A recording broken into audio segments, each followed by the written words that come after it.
السلام عليكم ورحمة الله وبركاته. الحمد لله رب العالمين والعاقبة للمتقين والصلاة والسلام على سيد الأنبياء والمرسلين نبينا محمد وعلى آله وأصحابه أجمعين، أما بعد.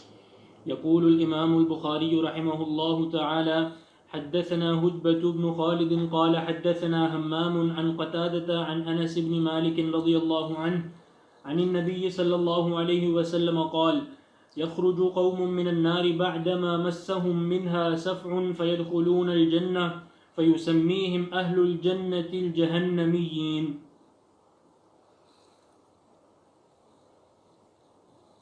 إن الحمد لله نحمده ونستعينه ونستغفره ونعوذ بالله من شرور أنفسنا ومن سيئات أعمالنا، من يهده الله فلا مضل له ومن يضلل فلا هادي له، وأشهد أن لا إله إلا الله وحده لا شريك له، وأشهد أن محمدا عبده ورسوله. يا أيها الذين آمنوا اتقوا الله حق تقاته ولا تموتن إلا وأنتم مسلمون. يا أيها الناس اتقوا ربكم الذي خلقكم من نفس واحدة وخلق منها زوجها وبث منهما رجالا كثيرا ونساء، واتقوا الله الذي تساءلون به والأرحام إن الله كان عليكم رقيبا. يا أيها الذين آمنوا اتقوا الله وقولوا قولا سديدا يصلح لكم أعمالكم ويغفر لكم ذنوبكم، ومن يطع الله ورسوله فقد فاز فوزا عظيما. اللهم صل على محمد وعلى آل محمد كما صليت على إبراهيم وعلى آل إبراهيم إنك حميد مجيد. اللهم بارك على محمد وعلى آل محمد كما باركت على إبراهيم وعلى آل إبراهيم إنك حميد مجيد. سبحانك لا علم لنا إلا ما علمتنا إنك أنت العليم الحكيم. رب اشرح لي صدري ويسر لي أمري واحلل عقدة من لساني يفقهوا قولي.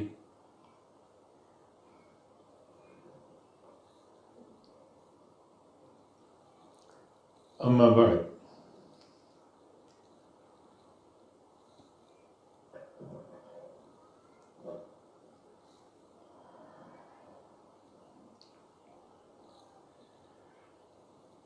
جو حدیث آپ نے سماعت کی ہے اس کے راوی سیدنا انس بن مالک خادم الرسول صلی اللہ علیہ وسلم ہیں۔ فرماتے ہیں کہ رسول اللہ صلی اللہ علیہ وسلم نے ارشاد فرمایا: یخرج قوم من النار بعدما مسهم منها سفع، ایک قوم نکلے گی جہنم سے بعد اس کے کہ انہیں جہنم کی حرارت چھو چکی ہوگی، یعنی جہنم کی حرارت یا جہنم کے شعلے ان تک بھڑکے ہوں گے جن کے نتیجے میں جو ایک حرارت ہے آگ کی، یہ اس کی سکائی اچھی خاصی وہ ان کی ہوگی، اور انہیں جہنم سے نکالا جائے گا۔ فَيَدْخُلُونَ الْجَنَّةَ، پس وہ جنت میں داخل ہوں گے۔ فَيُسَمِّيهِمْ أَهْلُ الْجَنَّةِ الْجَهَنَّمِيِّينَ، تو جنتی ان کا نام رکھیں گے جہنمی، یہ جہنمی لوگ ہیں۔ اس حدیث سے جو علماء کا فہم ہے وہ یہ ہے کہ جہنم میں ایک تو ہے داخلہ کفار کا، مشرکین کا، اور دوسرا وہ موحدین جنہوں نے گناہ کیے اور اللہ رب العزت کی مشیت نے یہ فیصلہ فرما لیا کہ ان کو عذاب دیا جائے۔ جہاں تک کفار اور مشرکین کا معاملہ ہے وہ جہنم میں پوری طرح ڈھک جائیں گے، جہنم کی آگ انہیں گھیر لے گی، اوپر سے، نیچے سے، آگے پیچھے سے، دائیں بائیں سے، اور وہ مکمل اس آگ میں ڈوبے ہوں گے۔ یصلونھا یوم الدین لہم من جہنم مہاد ومن فوقہم غواش، اوپر نیچے سے مکمل یہ اس جہنم کی آگ میں غرق ہوں گے، ڈوبے ہوں گے۔ یہ کفار ہے۔ جہاں تک مومن موحدین کا معاملہ ہے، جن سے خطائیں سرزد ہوئیں، گناہ سرزد ہوئے اور اللہ تعالیٰ نے انہیں عذاب دینے کا فیصلہ فرما لیا، تو انہیں پوری طرح جہنم کی آگ میں غرق نہیں کیا جائے گا، اور جہنم کی آگ انہیں چاروں طرف سے نہیں ڈھانپے گی، بلکہ جہنم کے شعلے ان کی طرف لپکیں گے، جس کے نتیجے میں ان کو حرارت پہنچے گی بہت زیادہ، اور وہ حرارت ان کے جسموں کو جلائے گی۔ اب یہ سلسلہ کتنا عرصہ ہو یہ اللہ کے علم میں، تو پھر بالآخر انہیں جہنم سے نکال لیا جائے گا ان کے عقیدہ کی برکت سے، توحید کی برکت سے، اور پھر وہ جنت میں داخل ہو جائیں گے۔ وجہ یہ ہے کہ جہنم جو ہے یہ اصلاً کفار کا ٹھکانہ ہے، اور ایسے لوگوں کی سزا جہنم میں کبھی پوری نہیں ہوگی، کیونکہ یہ لوگ جہنم کے لیے بنائے گئے ہیں، جہنم ہی ان کا ٹھکانہ ہے، تو ان کی سزا کبھی پوری ہوگی ہی نہیں، ہمیشہ رہیں گے۔ لیکن یہ جو موحدین ہیں، مؤمنین اور خطا کار، یہ اصلاً جہنم کے لیے نہیں ہے، یہ اپنی توحید کی برکت سے جنت کے لیے ہیں، لیکن یہ ایک عارضی عمل ہے کہ انہیں جہنم میں داخل کر کے ان کے گناہوں کو عارضی سزا دی جائے گی۔ اس کی مثال یوں سمجھے جیسے ایک کپڑے پر نجاست ہو، تو وہ نجاست دھونے سے صاف ہو جائے گی، لیکن اگر اصلاً ایک چیز نجس ہے تو وہ کبھی پاک اور صاف نہیں ہو سکتی۔ تو کفار کا اور مشرکین کا معاملہ اس اصلاً نجاست والا ہے، انہیں کوئی چیز پاک نہیں کر سکے گی، بھلا نجاست کیسے پاک ہو سکتی؟ لیکن جو لوگ خطا کار ہیں، جیسے ہم نے مثال دی کپڑے پر نجاست کی، تو اصلاً وہ کپڑا ہے جو پاک ہے، اور نجاست ایک عارضہ ہے جو پانی سے دھل کر صاف ہو جائے گا۔ اسی طرح ایک مومن موحد، اس کا اصلاً جو وجود ہے وہ جنت کے لیے ہے، اور جو خطائیں ہیں، گناہ ہیں، وہ نجاست کی مانند ایک ایسا عارضہ ہے کہ اللہ تعالیٰ اسے ابتداءً اگر معاف نہیں فرماتا، جیسا کہ اس کی مشیت اور حکمت ہے، بلکہ اس کو سزا دیتا ہے، تو سزا سے بالآخر وہ گناہ پاک صاف ہو جائے گا، جیسے پانی سے دھونے سے نجاست پاک صاف ہو جاتی ہے۔ تو بہرکیف جہنم میں جانے والوں کی یہ دو قسمیں ہیں، ایک کفار کا اور مشرکین کا جانا جو اصلاً جہنم کے لیے ہیں، یہ پوری طرح جہنم کی آگ میں ڈھانپ دیے جائیں گے، آگے پیچھے سے، دائیں بائیں سے، اوپر نیچے سے۔ اور جہاں تک یہ مومن موحدین خطا کاروں کا معاملہ ہے، تو یہ داخل ضرور ہوں گے، مگر آگ ان کو چاروں طرف سے ڈھانپے گی نہیں، بلکہ جہنم کے شعلے لپکیں گے ان کی طرف، جس سے ان کی حرارت، اس کی حرارت ان تک پہنچے گی اور وہ ان کو جلائے گی۔ اور اس معاملے کو معمولی نہ لیا جائے، کیونکہ جہنم کا عذاب، اللہ کا عذاب، یعنی بہت ہی دردناک ہے۔ یہ شعلے اور یہ حرارت بھی ناقابل برداشت ہے، جیسا کہ آگے بعض احادیث آ رہی ہیں۔ جی قال حدثنا موسى قال حدثنا وهيب قال حدثنا عمرو بن يحيى عن أبيه عن أبي سعيد الخدري رضي الله عنه أن رسول الله صلى الله عليه وسلم قال إذا دخل أهل الجنة الجنة وأهل النار النار يقول الله تعالى من كان في قلبه مثقال حبة من خردل من إيمان فأخرجوه فيخرجون قد امتحشوا وعادوا حمما فيلقون في نهر الحياة فينبتون كما تنبت الحبة في حميل السيل أو قال حمية. وقال النبي صلى الله عليه وسلم ألم تروا أنها تخرج صفراء ملتوية.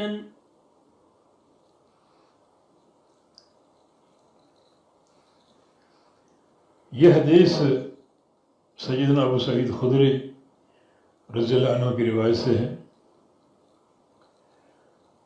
فرماتے ہیں کہ رسول اللہ صلی اللہ علیہ وسلم کا فرمان ہے اذا دخل اہل الجنت الجنت و اہل النار النار یقول اللہ تبارک و تعالی من كان في قلبه مثقال حبة من خردل من ایمان فاخرجوه.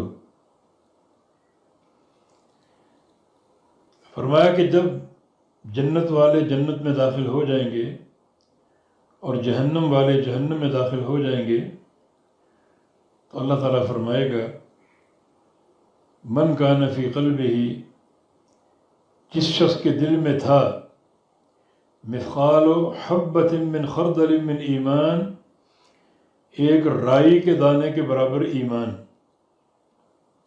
جس شخص کے دل میں ایک رائی کے دانے کے برابر ایمان تھا فاخرجوہ، اسے جہنم سے نکال لو. جس شخص کے دل میں ایک رائی کے دانے کے برابر ایمان تھا.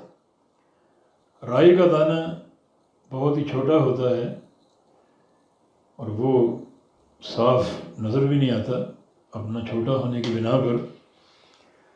اتنا سا ایمان بھی اگر ہو تو اللہ تعالیٰ اس ایمان کی برکت سے ایسے انسان کو جہنم سے نکالنے کا حکم جاری فرمائے گا.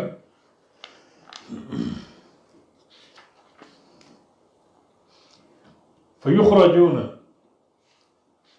تو وہ نکالے جائیں گے. قد انتحشوا، یہ امتحشوا یہ وحش اس کا مادہ ہے اور اس کا معنی چمڑے کا جل جانا اور ہڈیوں کا باہر نظر آنا. جب ان کو نکالا جائے گا تو ان کی صورت ایسی ہوگی کہ ان کی اوپر کی کھال جل چکی ہوگی اور صرف ان کی ہڈیوں کا ڈھانچہ دکھائی دے رہا ہوگا. وعادوا حمما، اور بالکل وہ کوئلہ بن چکے ہوں گے. فیلقون فی نہر الحیات، تو انہیں نہر الحیات میں ڈال دیا جائے گا. ایک نہر الحیات اس کا نام، یعنی زندگی کی نہر اور حیات پیدا کرنے والی نہر. فَيَنْبُتُونَ كَمَا تَنْبُتُ الْحِبَّةُ فِي حَمِيلِ السَّيْلِ، تو پھر وہ اس میں اگیں گے جیسے ایک دانہ. الحبہ بدر کے معنی میں بیج، جیسے بیج اگتا ہے حمیل السیل میں. یہ حمیل صفت مشبہ کا صیغہ محمول کے معنی میں، محمول کے معنی میں. تو محمول السیل، جب پانی بہتا ہو کسی نالے کا یا نہر کا تو اس میں یہ خشو خاشاک اور تنکے بھی بہتے ہوئے نظر آتے ہیں. اور اس طرح کوئی بیج ہو جو محمول السیل ہو، پانی کے اوپر ہو، بہہ رہا ہو ساتھ، تو بالآخر پانی اسے کنارے پر پھینک دیتا ہے. تو کنارے پر وہ بیج بہت تیزی سے اگتا ہے. نبی علیہ السلام نے تشبیہ تھی کہ جیسے محمول السیل کوئی بیج ہو اور بہتے بہتے وہ کنارے سے آ لگے اور پھر وہ اس زمین کی عمدگی، نرمی اور مسلسل پانی کے بہاؤ کی وجہ سے تیزی سے وہ بیج اگتا ہے اور ایک پودا اس کے نتیجے میں پیدا ہوتا ہے. تو کما تنبت الحبۃ فی حمیل سیل یا حمیت السیل، یعنی وہ دانہ جو محمول السیل ہو اور بالآخر وہ پانی کے جھٹکوں سے یا اس کی ٹھوکروں سے کنارے پر آ لگے اور پھر وہ اگنا شروع ہوتا ہے اور بڑی تیزی سے اگاتا ہے.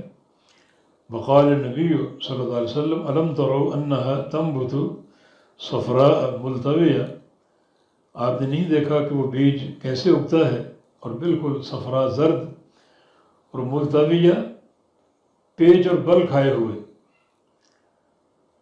تو مقصد یہ ہے کہ جب اللہ رب العزت ان لوگوں کو جہنم سے نکالے گا تو بالکل جیسے ایک مردہ انسان کی کیفیت ہوتی ہے وہ ان کی شکل ہوگی اور گوشت ان کا جل چکا ہوگا اور ہڈیاں ان کی کوئلے کی مانند دکھائی دے رہی ہوں گی، اور پھر ان کو نہر الحیات میں ڈال دیا جائے گا اور اس کا ایک پانی جو زندگی کے جوہر سے بھرپور، اس کے نتیجے میں ان کا جسم جلدی تیار ہو جائے گا. جیسے وہ بیج جو پانی میں بہہ رہا ہو اور بالآخر کنارے آ لگے اور پھر وہ اس کنارے کے عمدگی، زمین کی نرمی کی بنا پر تیزی سے اگتا ہے، اس طرح ان اہل جہنم کے جسم بھی تیزی سے تیار ہو جائیں گے اور اللہ رب العزت انہیں جنت میں داخل کر دے گا. اب یہاں حدیث میں یہ الفاظ ہیں کہ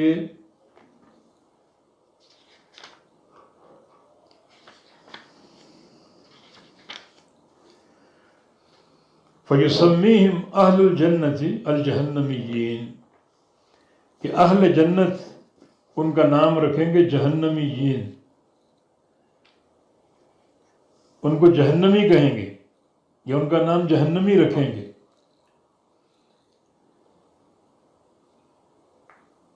تو اللہ تعالیٰ اس نام کو ان سے مٹا دے گا، اور جب لوگ کہیں گے کہ یہ جہنمی ہیں تو ایک حدیث کے مطابق، حدیث میں آتا ہے کہ بل ہؤلاء عتقاء الجبار، بلکہ یہ لوگ جبار کے عتقاء ہیں.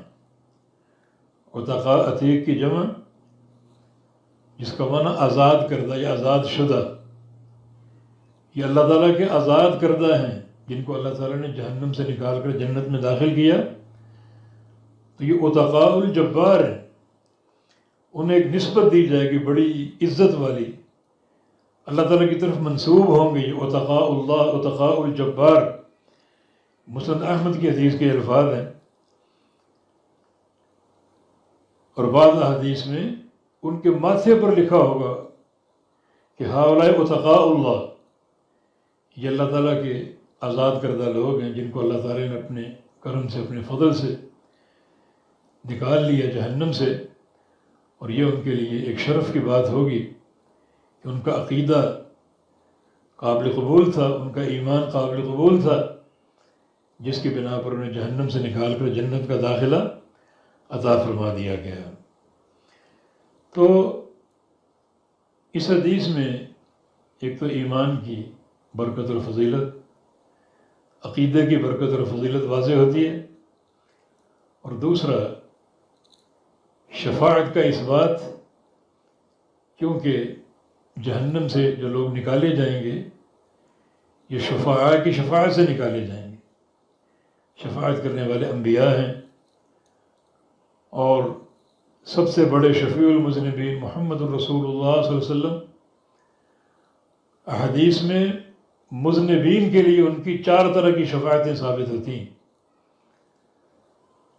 بار بار گویا آپ شفاعت کریں گے، اور آپ کی شفاعت سے بار بار جو گناہ گار لوگ ہیں وہ جہنم سے نکالے جائیں گے اپنے عقیدے کی برکت سے، توحید کی برکت سے. دیگر انبیاء بھی شفاعت کریں گے، صالحین شفاعت کریں گے، فرشتے شفاعت کریں گے. افراد بھی شفاعت کریں گے۔ تو اس طرح بہت سے لوگوں کی شفاعت ثابت ہے۔ نبی علیہ السلام کی ایک حدیث ہے کہ اللہ تعالیٰ میری امت کے ایک بندے کی شفاعت کی برکت سے قبیلہ بنو تمیم کے لوگوں کی تعداد سے بڑھ کر لوگوں کو جہنم سے نکالے گا۔ یہ تعداد گویا لاکھوں کروڑوں ہو سکتی، کیونکہ بنو تمیم قبیلہ اسماعیل علیہ السلام کی اولاد سے ہے، اور اس کا قیامت تک رہنا ثابت ہے، کیونکہ نبی علیہ السلام کی حدیث ہے کہ ہم اشد امتی علی الدجال، کہ بنو تمیم والے جو ہیں وہ دجال کے مقابلے میں میری امت کے سب سے شدید اور سخت لوگ ہیں، گویا قیامت تک رہیں گے۔ تو پھر یہ قبیلہ لاکھوں اور کروڑوں کی تعداد میں ہے، اور نبی علیہ السلام کا ارشاد گرامی کہ اللہ تعالیٰ میری امت کے ایک ہی شخص کی شفاعت کی برکت سے قبیلہ بنو تمیم کے افراد کی تعداد سے بڑھ کر لوگوں کو جہنم سے نکالے گا۔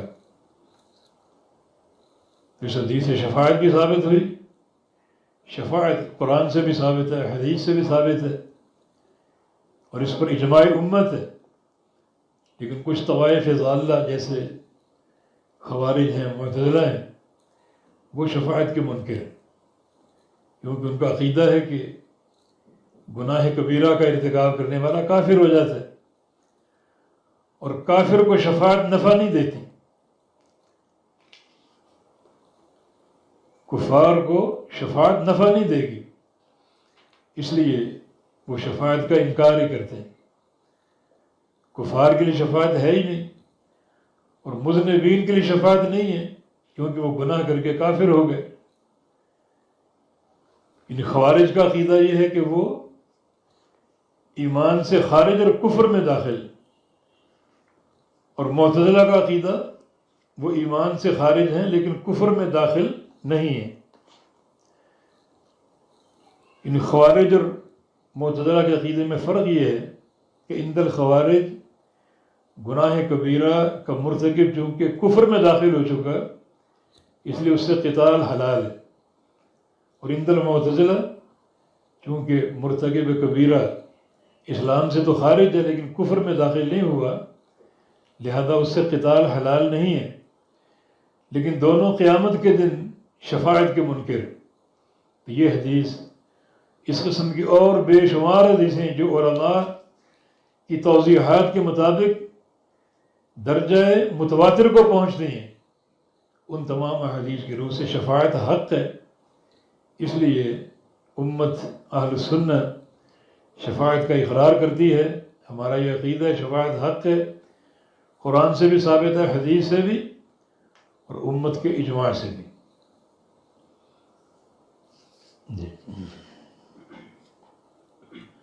قال حدثني محمد بن بشار قال حدثنا غندر قال حدثنا شعبة قال سمعت أبا إسحاق قال سمعت النعمان رضي الله عنه قال سمعت النبي صلى الله عليه وسلم يقول إن أهون أهل النار عذابا يوم القيامة لرجل توضع في أخمص قدميه جمرة يغلي منها دماغه۔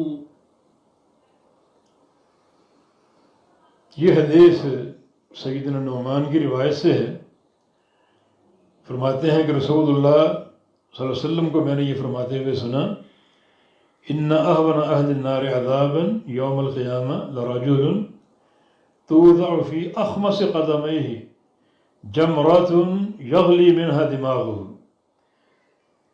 کہ اہل النار میں باعتبار عذاب سب سے ہلکا شخص، یعنی جس کو سب سے ہلکا عذاب ہوگا، اہون اہل النار عذابا، اہل النار میں سب سے ہلکے عذاب والا شخص کون ہوگا قیامت کے دن؟ رجل، وہ شخص ہوگا توضع فی اخمص قدمیہ، اس کے جو دو قدم ہیں ان کے اخمص میں ایک انگارہ یا ایک کوئلہ جہنم کا جلا ہوا ڈال دیا جائے گا۔ یہ اخمص یہ پاؤں کے نیچے کا تلوا اور بالکل وسط کا حصہ، نہ ایڑی اور پنجے کے درمیان جو بالکل وسط کا حصہ ہے، جو زیادہ نرم ہوتا ہے اور زیادہ تکلیف محسوس کرتا ہے، اسے اخمص کہا جاتا ہے۔ تو اس کے دونوں قدموں کے اخمص میں، یعنی بالکل وسط کے نرم حصے میں ایک کوئلہ ڈال دیا جائے گا، یغلی منہا دماغہ، جس کی شدت سے اس کا دماغ کھولے گا، جس کا معنی یہ کہ وہ ایک کوئلہ اس کے جسم کو اس طرح گرم کر دے گا، اس قدر گرم کر دے گا کہ اس کی گرمی اور حرارت سے اس کا دماغ کھولے گا۔ حالانکہ ایک کوئلے کی شکل میں جو ہے جہنم کا عذاب اس کے پاؤں کے نیچے ڈالا گیا، مگر وہ اس کے پورے جسم کو انتہائی گرم کر دے گا، جس کے نتیجے میں اس کا دماغ یوں کھولے گا جیسے چولہے پر ہنڈیا کا پانی کھولتا ہے۔ یہ سب جہنم کی صفات ہیں۔ پیچھے جو حدیث گزری، یعنی جہنم اس طرح بندے کو جلائے گی، اس کی حرارت کہ اس کی کھال جل جائے گی اور اس کی ہڈیاں باہر نکل آئیں گی اور اس کا وجود ایک کوئلے کی طرح ہو جائے گا۔ یہ صفت اہل نار، یہ صفت النار ہے کہ جہنم کا عذاب کتنا ہولناک اور کتنا شدید ہے۔ اور یہاں جس شخص کے عذاب کا ذکر ہے، اس کو اہون اہل النار عذاباً کہا گیا، یہ سب سے ہلکے عذاب والا شخص ہے۔ اور ایک حدیث میں آتا ہے کہ وہ سمجھے گا کہ مجھے سب سے بھاری عذاب دیا جا رہا ہے، حالانکہ وہ سب سے ہلکا عذاب ہے، مگر وہ کیا سمجھے گا کہ مجھے سب سے بھاری عذاب دیا جا رہا ہے۔ اور وہ عذاب کیا ہے کہ پاؤں کے نیچے کے تلووں میں دو کوئلے ڈال دیے جائیں گے۔ یہاں ایک کوئلے کا ذکر ہے، آگے دو کوئلوں کا ذکر ہے۔ یا تو یہ عذاب کا تفاوت ہے، کسی کو کم کسی کو زیادہ، اور یا پھر یہ کہ دونوں تلووں میں ایک ایک کوئلہ ڈالا جائے گا۔ تو اس طرح دونوں حدیثوں میں ایک مطابقت پیدا ہو گئی اور تطبیق کی شکل بن گئی۔ تو یہ عذاب کی شدت کہ اس کا دماغ کھولے گا۔ آگے بھی یہی حدیث ہے، پڑھ لیں ذرا۔ قال حدثنا عبد الله بن رجاء قال حدثنا إسرائيل عن أبي إسحاق عن النعمان بن بشير رضي الله عنه قال سمعت النبي صلى الله عليه وسلم يقول إن أهون أهل النار عذابا يوم القيامة رجل على أخمص قدميه جمرتان يغلي منهما دماغه كما يغلي المرجل بالقمقم۔ جی وہی حدیث ہے نعمان بن بشیر رضی اللہ عنہ کی۔ فرماتے ہیں کہ نبی علیہ السلام کا ارشاد گرامی، ان اہون اہل النار عذابا یوم القیامہ رجل علی اخمص قدمیہ جمرتان یغلی منہما دماغہ، کہ بے شک سب سے ہلکے عذاب والا شخص قیامت کے دن وہ شخص ہوگا جس کے دونوں قدموں کے اخمص میں، یعنی بیچ والے حصے میں جو نرم ہوتا ہے، رکھا جائے گا جمرتانی، دو انگارے یا دو کوئلے جہنم کی آگ کے، یغلی منہما دماغہ، جن سے اس کا دماغ کھولے گا، جن سے اس کا دماغ کھولے گا۔ حالانکہ باقی سارا جسم آگ سے بچا ہوا ہے، مگر ان دو کوئلوں کی اتنی حرارت ہوگی، جسم کو وہ دو کوئلے اس قدر گرم کر دیں گے کہ وہ گرمی دماغ تک پہنچ جائے گی اور دماغ کھولے گا۔ کیسے؟ کما یغلی المرجل بالقمقم، جیسے مرجل، یہ تانبے کے برتن کو بولتے ہیں، جیسے مرجل میں پانی کھولتا ہے، مرجل یعنی تانبے کا برتن ہو یا پیتل کا برتن ہو اور اس میں پانی رکھا جائے گرم کرنے کے لیے، تو وہ جو برتن بذات خود بہت گرم ہو جاتا ہے اور مزید پانی اس میں کھولتا ہے، مرجل۔ اور قمقم وہ برتن جس کا منہ اوپر سے چھوٹا ہو، جیسے آج کل کیتلی یا چینک ایسی بنائی جاتی ہے جس میں پانی گرم کیا جاتا ہے، تو وہ قمقم. یغلی المرجل بالقمقم کے الفاظ ہیں، جس سے کوئی معنی سیدھا نہیں بنتا، اس لیے حافظ نے اس کی ایک تعبیر یہ کی کہ باب معنی مع ہے، یعنی یغلی المرجل مع القمقم، یعنی جس طرح مرجل میں پانی کھولتا ہے اور ساتھ ساتھ قمقم میں، اور قمقم کیتلی کہہ لو یا پانی جو گرم کرنے کی ایک چینک مخصوص وہ کہہ لو، اس میں پانی کھولتا ہے. اور بعض نسخوں میں کما یغلی المرجل اب القمقم کے الفاظ، وہ معنی سیدھا ہے، جیسے مرجل یا قمقم میں پانی کھولتا ہے.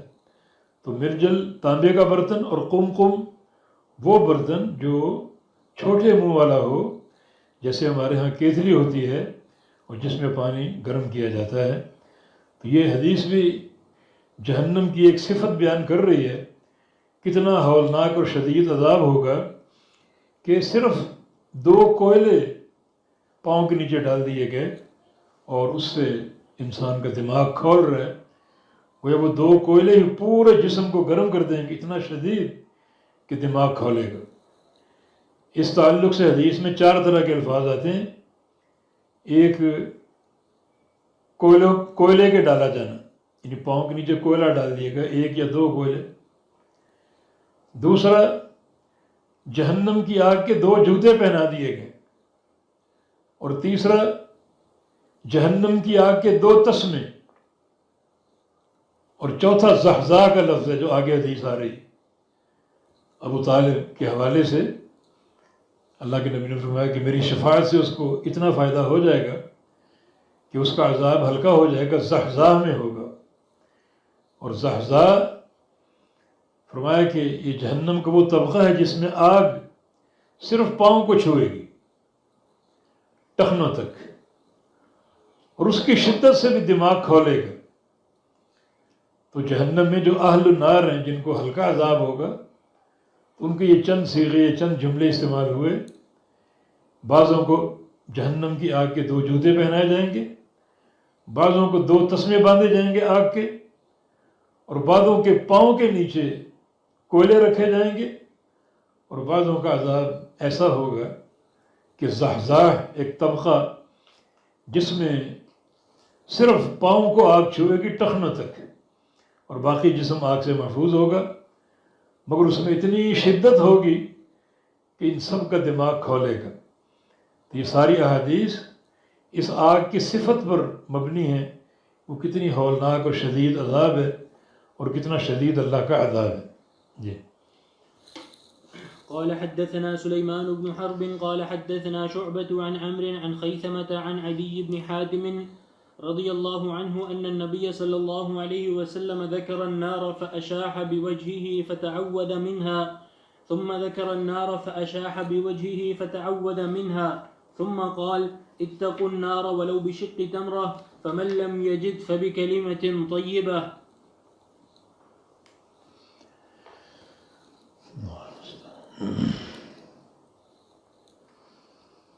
یہ حدیث عدی بن حاتم رضی اللہ عنہ کی روایت سے ہے. فرماتے ہیں کہ نبی صلی اللہ علیہ وسلم کا ارشاد گرامی ہے، بلکہ ذکر النار ایک مجلس میں آپ تشریف فرما تھے اور صحابہ کرام بھی آپ کے ساتھ تھے، تو آپ نے جہنم کا ذکر کیا. فأشاح بوجہہ،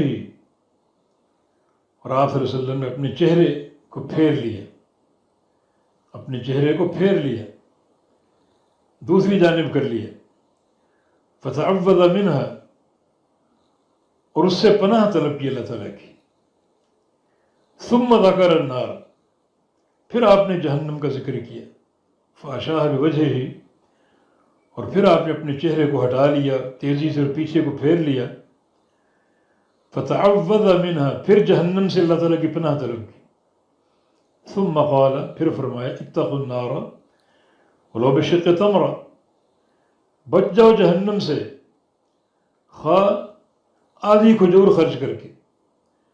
فمن لم یجد، اور جو آدھی کھجور بھی نہ پائے، فبکلمۃ طیبۃ، تو وہ اچھی بات کر کے، اچھی بات کے ذریعے جہنم سے بچیں.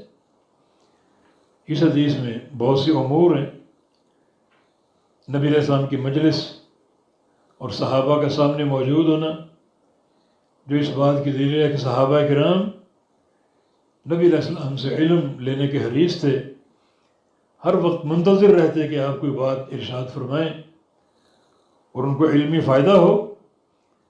تو ایک دن آپ تشریف فرما تھے، صحابہ بھی ساتھ تھے، تو اچانک آپ نے جہنم کا ذکر کیا اور اپنے چہرے کو تیزی سے پیچھے ہٹایا، جس سے صحابہ یہ سمجھے کہ گویا نبی علیہ السلام کو آگ دکھائی جا رہی، جو آپ کے چہرے کے آثار ہیں ان سے یہ ظاہر ہو رہا ہے، اور چہرے کو پیچھے ہٹا لینا تیزی کے ساتھ اس سے یہ ظاہر ہو رہا ہے کہ گویا آگ اللہ کے نبی کے سامنے کی گئی ہے۔ اور ایسا کیوں کیا گیا؟ تاکہ آگ کو دیکھ کر جو ایک تأثر آپ کا ابھرے گا، جس انداز سے آپ صحابہ کو نصیحت فرمائیں گے، یقیناً بڑی وہ مؤثر اور کارگر ہوگی۔ چنانچہ آپ نے آگ کا ذکر کیا اور پھر اپنے چہرے کو پیچھے پھیر لیا اور فتعوذ منہا، اور پھر اس آگ سے اللہ تعالیٰ کی پناہ طلب کی۔ رسول اللہ صلی اللہ علیہ وسلم جو سید ولد آدم ہیں اور سارے انبیاء کے بھی سردار ہیں، وہ بھی اللہ تعالیٰ کی پناہ کے محتاج ہیں۔ ہر بندہ اللہ کی پناہ کا محتاج ہے، اور یہ پناہ کا عقیدہ تعوذ انتہائی معرکۃ الآراء عقیدہ ہے کہ ہر بندہ اللہ تعالیٰ کی پناہ چاہے، اللہ تعالیٰ کی پناہ طلب کرے، اس عقیدے کے ساتھ کہ اللہ تعالیٰ پناہ دینے پر قادر، کوئی مشکل سے مشکل گھاٹی ہو اللہ تعالیٰ کی پناہ طلب کرے، حتیٰ کہ اپنے گناہوں کی سیاہ کاریاں ہوں، زمین سے آسمان تک کے گناہ ہوں۔ یہ سید الاستغفار میں نبی علیہ السلام نے یہ تعلیم دی، یہ الفاظ ادا کرے، کہتا رہے اللہم انی اعوذ بک من شر ما صنعت، یا اللہ جو کچھ میں اب تک کر چکا، یعنی معصیتیں، گناہ چھوٹے بڑے، اعلانیہ اور خفیہ، ان تمام گناہوں کے شر سے میں تیری پناہ میں آنا چاہتا ہوں، تیری پناہ میں آنا چاہتا ہوں۔ تو اللہ تعالیٰ سے پناہ طلب کرے، اپنی زندگی بھر کے گناہ اللہ تعالیٰ کے سامنے رکھ کر اللہ تعالیٰ کے سامنے روئے، تضرع کرے اور اس کی پناہ کا طالب ہو، مگر ساتھ عقیدہ بھی ہو کہ اللہ تعالیٰ ہی سے پناہ طلب کی جائے اور اللہ تعالیٰ ہی پناہ دینے پر قادر ہے اور کوئی نہیں۔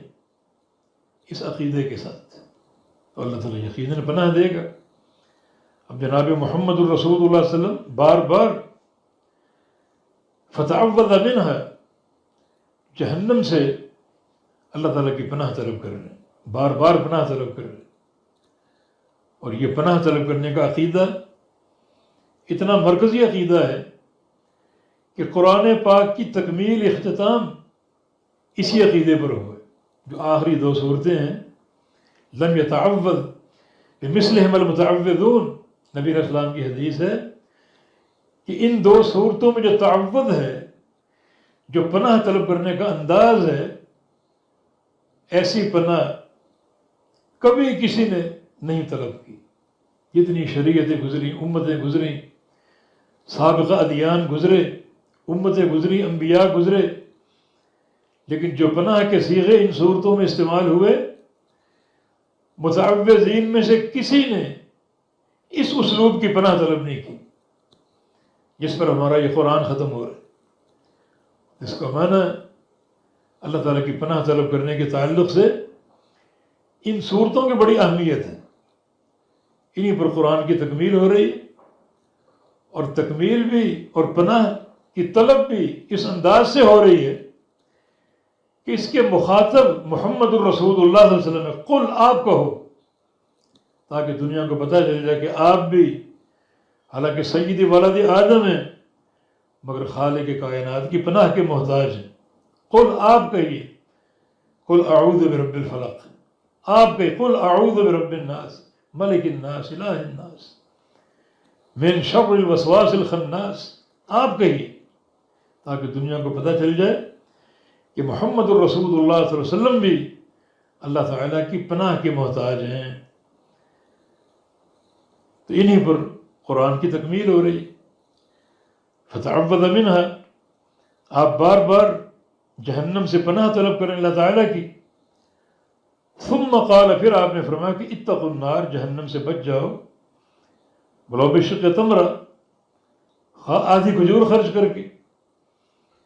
یعنی جہنم کا خوف دلایا. یہ ایک دردناک عذاب ہے، عذاب علیم، عذاب مہین، العذاب الاشد، العذاب الاکبر. بچ جاؤ اس سے، ولو بشق تمرہ، آدھی کھجور خرچ کر کے. یہاں علمی فائدہ یہ ہے کہ چھوٹی سی چھوٹی نیکی کا موقع آپ کے سامنے بن جائے تو اس کو حقیر نہ جانو، بلکہ اس کو اپنا لو. ہو سکتا ہے وہ چھوٹی نیکی اللہ تعالیٰ قبول کر کے آپ کو جہنم سے بچا لے، آدھی کھجور بھی. تو سبحان اللہ، یہ اللہ تعالیٰ کا انعام اور احسان کہ بندے کا اتنا سا عمل بھی قبول کرنا، بڑا قدردان ہے. انہ غفور شکور، غفور ہے گناہوں کو بخشنے والا، اور شکور نیکیوں کی قدر کرنے والا.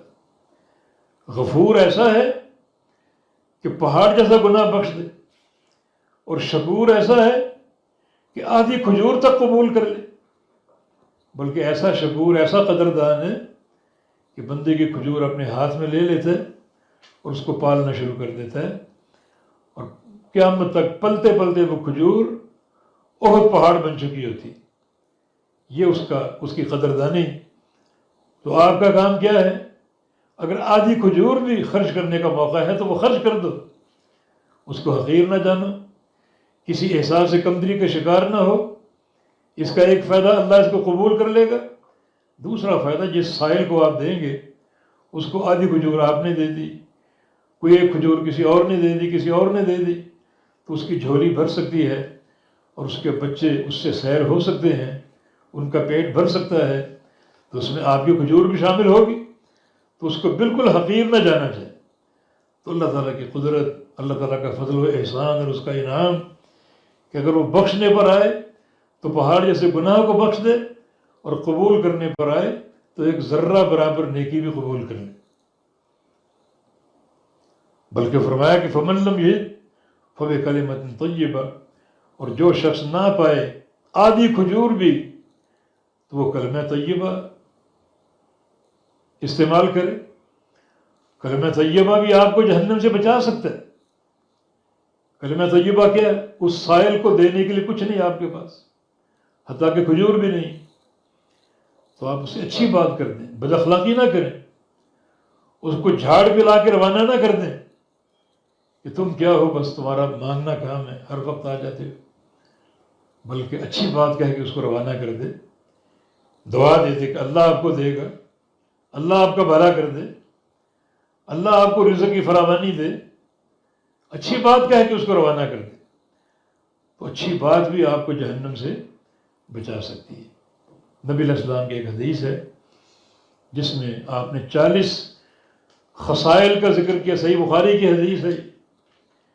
40 خصائل ہیں، ان کا تعین نہیں کیا آپ نے، ہیں وہ ساری چھوٹی چھوٹی باتیں. فرمایا کہ جو بندہ ان میں سے ایک کام بھی کرنے میں کامیاب ہو گیا، بس اس کو ثواب کا یقین ہو، اور اس حدیث میں جو وعدہ اس کو وہ سچا جانتا ہو. یہ 2 شرطیں ہیں. 40 خصلۃ، 40 کام ہیں. من اتی بواحدۃ منہن، جو شخص ان میں سے ایک کام کرنے میں کامیاب ہو گیا. یہ 2 شرطیں، رجاء ثواب و تصدیق موعود ہے. ثواب کا یقین ہو، یہ ثواب ملے گا، اور وعدے کو سچا جانتا ہو، تو اللہ تعالیٰ اس ایک کام کی وجہ سے اس کو جنت کا داخلہ عطا فرما دے گا. تو ممکن ہے ایک سائل آیا، آپ کے پاس آدھی کھجور ہے، ہو سکتا ہے یہ آدھی کھجور بھی ان 40 خصائل میں ہو. یہ دین کی ایک بڑی وسعت اور سماحت ہے، برکت ہے. اتنا سا عمل بھی جہنم سے بچاؤ کے لیے کفایت کر سکتا ہے. اور اگر آدھی کھجور بھی نہیں ہے تو فَبِكَلِمَةٍ طَيِّبَةٍ، پھر کلمہ طیبہ جو ہے وہ اختیار کرو، اچھی دعائیں دے کر اپنے بھائی کو رخصت کر دو، تو وہ کلمہ طیبہ بھی آپ کو جہنم سے بچا سکتا ہے اور آپ کی بچاؤ کا باعث بن سکتا ہے. جی. قال حدثنا إبراهيم بن حمزة قال حدثنا ابن أبي حازم والدراوردي عن يزيد عن عبد الله بن خباب عن أبي سعيد الخدري رضي الله عنه أنه سمع رسول الله صلى الله عليه وسلم يقول: وذكر عنده عمه أبو طالب فقال: لعله تنفعه شفاعتي يوم القيامة، فيجعل في ضحضاح من النار يبلغ كعبيه يغلي منه دماغه.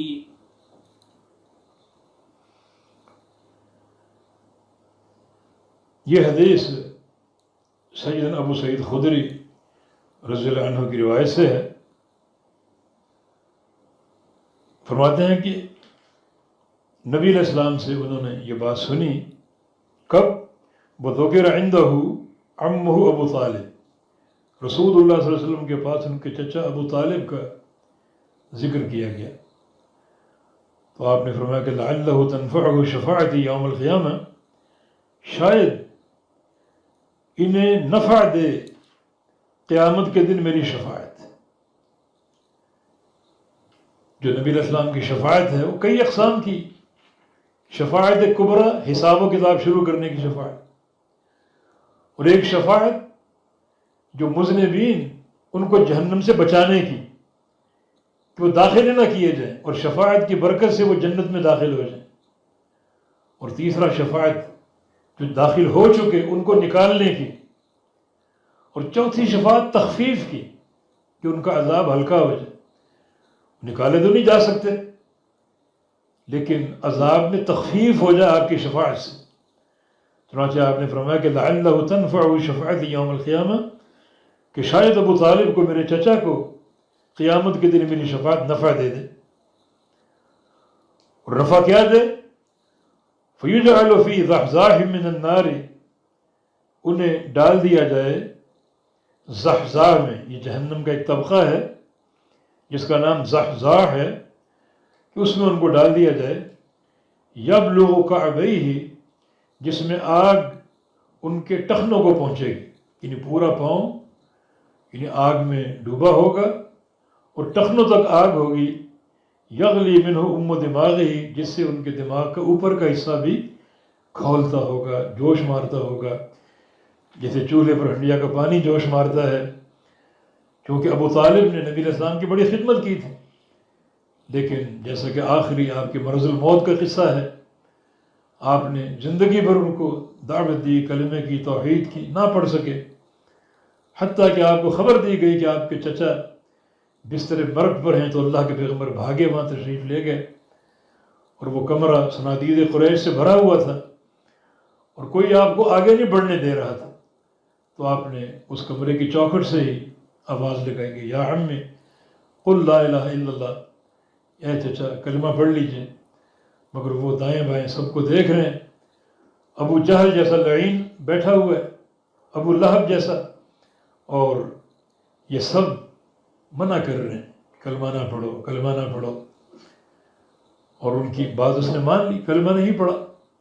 حتیٰ کہ اللہ کے پیغمبر جگہ بناتے بناتے چارپائی تک پہنچ گئے اور فرمایا کہ قل لا الہ الا اللہ فی اذنی، میرے کان میں پڑھ دیجئے.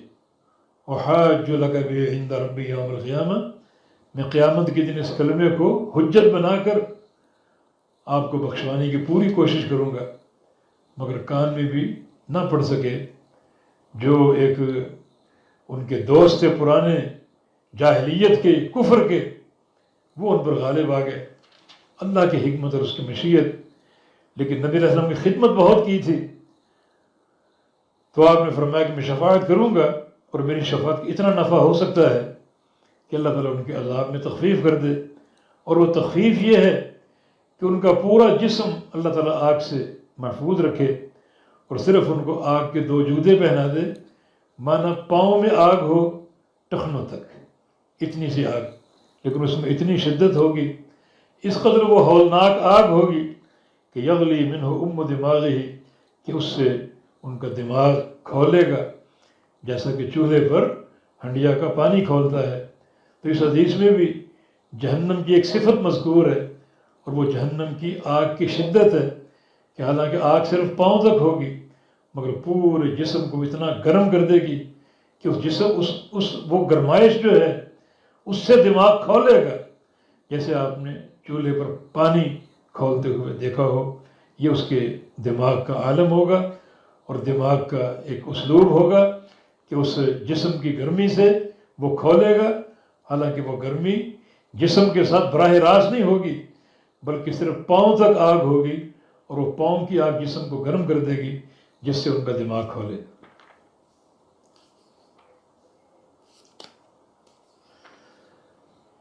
وصلی وسلم علی نبینا محمد وعلی آلہ وصحبہ وآل طاعتہ اجمعین۔